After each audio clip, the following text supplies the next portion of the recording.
அம்மா வணக்கம். நான் நாம் தமிழ் கட்சியிலிருந்து வர 21ஆம் தேதி திருச்சியில் மக்கள் மாநாடு நடக்குது. நீங்களாம் அவசியம் கலந்துக்கணும்.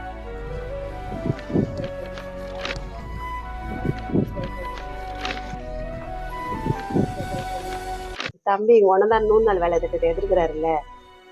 அக்கா, 100 நாள் திட்டம் எதிர்க்கல, அது ஆக்கப்பூர்வமா பயன்படுத்தி தான் சொல்றோம். இப்போ 100 நாள் திட்டம் வச்சுப்போம், அரசு கொடுக்குற 300 ரூபாயும் கொடுத்துடுறோம். ஆனா 100 நாள் வேலைக்கு வர பெண்கள் பேரெல்லாம் கிராமத்து பஞ்சாயத்து அலுவலகத்துல பேர் கொடுத்துடணும்.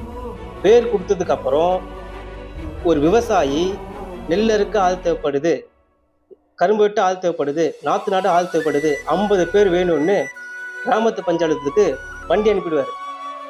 நீங்க எல்லாம் போய் நிலத்துல வேலை பார்த்துட்டு காலிலிருந்து மதியம் வேலை பார்த்துட்டு நிரப்பு ஏறும்போது விவசாயி கையில் ஒரு 500 ரூபாய் கொடுத்துருவாரு. அந்த 500 ரூபாய் எடுத்துக்கிட்டு நேரா பஞ்சாயத்து அலுவலகத்துக்கு போயிடணும். அரசு கொடுக்குற 300 ரூபாயும் கையில கொடுத்துருவாரு. உங்க கையில மொத்தம் 800 ரூபாய் வந்துடும். இப்போ நீங்களும் வாழ்வீங்க, விவசாயம் வாழ்வான், நாடும் முன்னேறும்.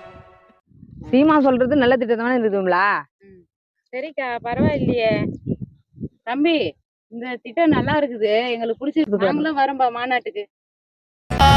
மண் செழிக்க மனம் தழைக்க காலம் தோறும் தமிழினம்